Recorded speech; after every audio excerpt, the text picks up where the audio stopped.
전주 전동성당 옆에 기념품 가게에 들어갔는데 한복 입은 커플이 들어오더니 여기 한옥마을이 어디예요? 라고 물었습니다. 저는 웃음을 참고 있었어요. 근데 주인 아줌마는 쳐다도 안 보고 여기가 한옥마을이에요 라고 이야기를 했습니다. 한옥마을에 있으면서 어디가 한옥마을이냐고 묻는 거예요. 저는 이런 질문을 자주 받느냐고 물었더니 하루에 최소 50번 이상 그런 질문을 받는다고 합니다. 토마스 사도가 예수님께 물어요. 어디로 가시는지 모르는데 어떻게 그 길을 알 수 있겠습니까? 예수님께서는 나는 길이요, 진리요, 생명이다. 지금 바로 눈앞에 목적지이신 분이 계시는데 그분께 엉뚱하게 묻는 것이 이 한옥 마을의 커플과 비슷합니다.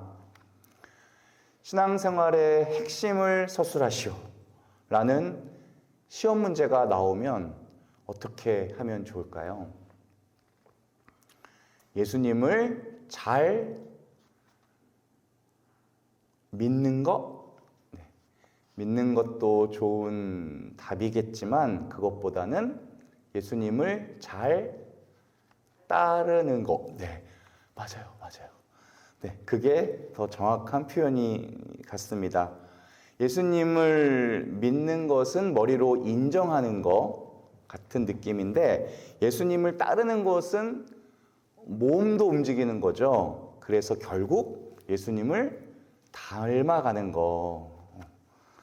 예수님이 선생님이시라면 아마 점수를 더 잘 주시지 않을까 생각합니다.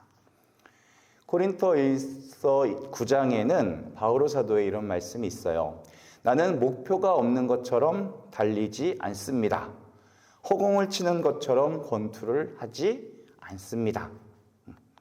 저는 이 말씀을 묵상하면서 우리가 열심히 하는 것보다 더 중요한 건 왜 열심히 하는 건지를 아는 것. 바로 방향이구나라는 것을 느꼈어요. 신앙생활을 하면서 중요한 건 무조건 열심히 하는 게 아니라고 생각했어요. 내가 신앙생활을 하는 목표는 무엇인가? 그것을 정확하게 알아야 우리의 열심이 가치롭게 되는 거예요. 우리의 신앙생활의 목표는 그리스도를 닮아가는 거예요. 그럼 그리스도의 어떤 면을 닮아야 할까요? 골로새서 2장 3절을 보면 그리스도 안에 지혜와 지식의 모든 보물이 숨겨져 있습니다.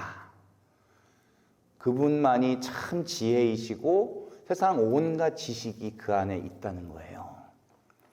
우리는 예수님께서 날 위해 죽으신 분이라는 거는 잘 아는데 그분이 참 지혜로우신 분이다 라는 생각은 잘 안 하고 사는 것 같아요.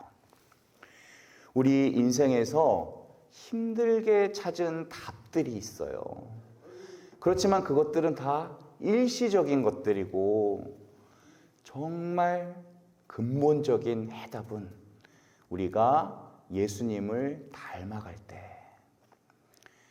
우리 인생의 문제가 비로소 해결될 수 있다는 거예요. 그래서 영적으로 성숙한다는 것은 어제보다 오늘 더 그리스도를 닮아가는 거예요.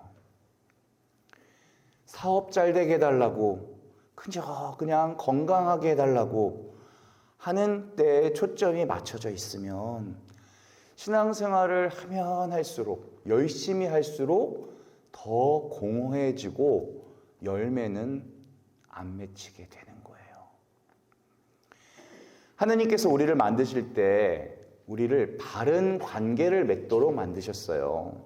그래서 관계가 깨지면 우리는 불행해질 수밖에 없어요. 이 관계에는 크게 세 가지가 있는데요. 첫 번째, 하느님과의 관계. 두 번째, 이웃 사람들과의 관계, 세 번째 세상에 존재하는 모든 물질과의 관계예요. 하느님 아버지와 인격적인 관계 안에서 머물고 주변 사람들과 원만하게 편안하게 사랑의 관계를 나누고 또 하느님이 주신 모든 물질들, 이 물질들을 잘 사용하는 거. 그러면 인생의 행복과 가치를 누릴 수가 있게 돼요. 하느님은 원래 우리를 그렇게 창조하셨어요. 근데 문제가 뭐냐면 세상에 죄가 들어온 거예요. 양들의 목장 안에 뭐가 들어온 거예요?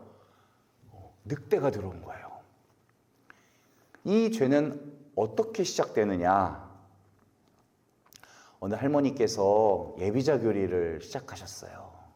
시간이 오래 지났는데 수녀님께서 예수님께서는 죄인들 때문에 돌아가셨다고 이런 교리를 했어요. 근데 할머니가 그날따라 눈시울이 붉어지더니 눈물을 막 흘리시는 거예요.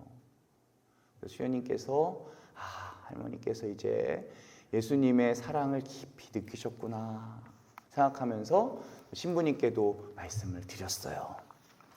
교리가 끝나고 이제 세례를 받는데 신부님이 찰고를 했어요.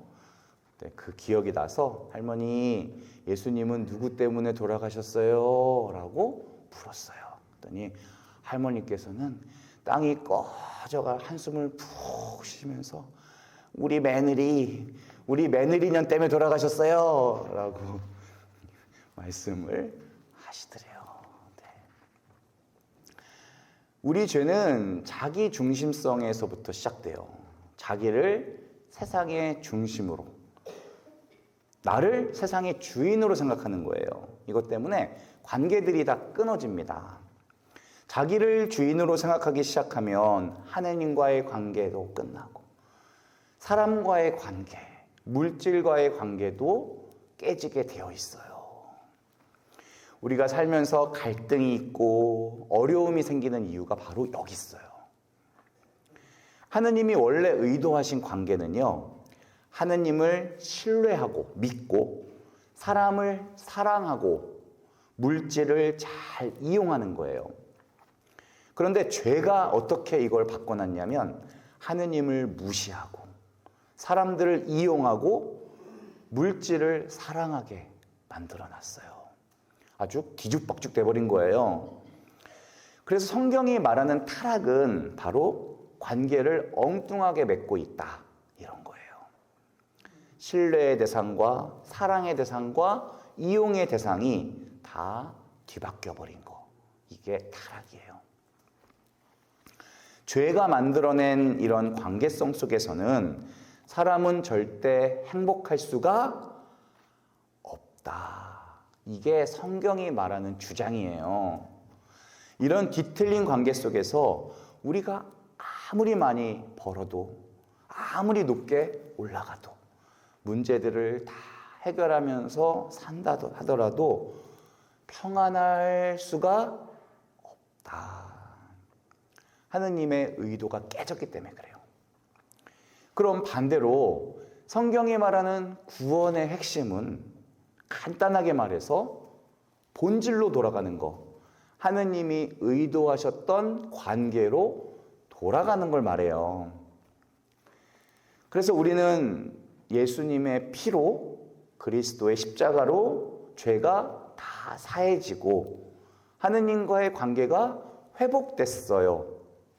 그렇게 믿으세요?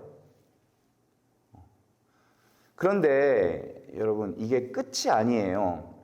구원이 완성된 게 아니라 이제 시작되는 거예요. 우리에게 새로운 관계를 맺어갈 수 있는 기회가 주어진 거예요. 그래서 중요한 거는 계속해서 관계를 다시 맺어가는 거. 그래서 일주일 동안 살면서 내가 이거 잘했는지를 점검해 보셔야 됩니다. 하느님은 정말 믿음의 대상이었는가? 내가 하느님을 진짜로 의지하고 있었는가? 사람이 이용의 대상이 되진 않았나? 무관심의 대상이 되진 않았나? 사랑의 대상이었나? 또 물질이 믿음의 대상이 되진 않았나? 나의 주인이 되진 않았나? 우상이 되진 않았나? 이런 걸 생각하면서 관계를 다시 맺어가야 돼요. 모든 관계를 회복하고 모든 관계를 바로 잡는 거, 이게 주일 미사 때마다, 저녁 기도 때마다 이루어져야 됩니다. 부담이 좀 되시나요? 부담이 좀 되시면 좋아요. 회개했다고 했지만 과거에 살던 방식 그대로를 살아간다면 회개라고 볼 수가 없어요. 삶의 방식이 바뀌어야 됩니다. 그렇게 조금씩 그리스도를 닮아가도록 우리를 부르셨어요. 어제보다 오늘 더 닮아야 돼요. 작년보다 올해 더 예수님을 생각하셔야 돼요. 그것이 모든 것의 해결 방법이라고 하는 것을 깨닫는 것. 그렇게 삶의 방식이 바뀌어서 내가 그분을 더 잘 닮을 수 있는 한 주가 되시기를 기도하겠습니다. 아멘.